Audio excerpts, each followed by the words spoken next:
வீரா, ம். அன்னைக்கு போன மாதிரி ஒரு ரவுண்டு போலாமா? என்னைக்கு போன மாதிரி?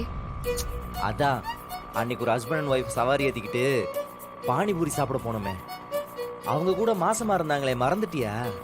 ஏண்டா இப்போ இருக்கிற டென்ஷன்ல உனக்கு பானிபூரி சாப்பிடுறது ரொம்ப முக்கியம். பானிபூரி உனக்கு பிடிக்கும்ல?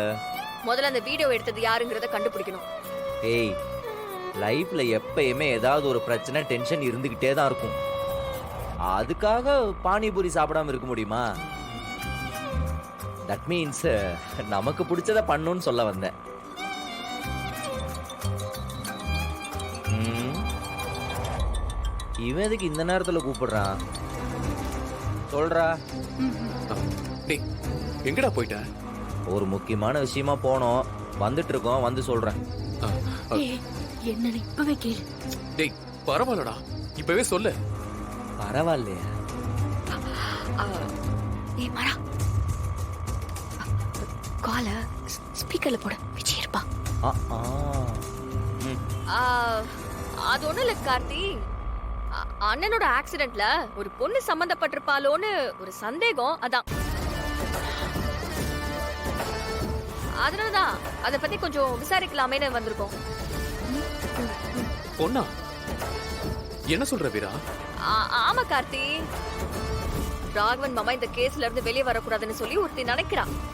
அவதான் இந்த ஆக்சிடென்ட்டுக்குமே காரணம். எந்த பொண்ணுன்னு கேளு. எந்த பொண்ணு கேளு. எந்த பொண்ணுன்னு கண்டுபிடிச்சாச்சா? ஆ, கிட்டத்தட்ட நெருங்கிட்டோம். கூடிய சீக்கிரமே கண்டுபிடிச்சிருவோம். அவளை மட்டும் கண்டுபிடிச்சிட்டோம், இந்த கேஸ் முடிஞ்சிரும். நம்மளோட எல்லா பிரச்சனையுமே சால்வ் ஆயிடும். சரி கார்த்தி, நாங்க பக்கத்துல வந்துட்டோம், வீட்டுக்கு வந்து பேசிக்கிறோம். சரி வீரா. கட் பண்ணு. போதுமா? எல்லாம் கேட்டாச்சுல, மறுபடியும் தொல்லை பண்ணாத. ஏதோ பொண்ணுன்னு கண்டுபிடிச்சிட்டாங்களாமே. எந்த பொண்ணா இருக்கும்? நம்மளதான் கண்டுபிடிச்சிட்டாங்களோ? ஏய், அவகிட்ட ஏன் அந்த பொண்ணு விஷயத்தை பத்தி சொன்ன?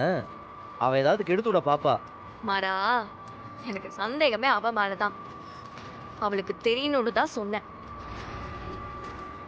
ஏதோ ஒரு ஃபீல்டா, அவ இதுல சம்மந்தப்பட்டிருப்பான்னு தோணிக்கிட்டே இருக்கு.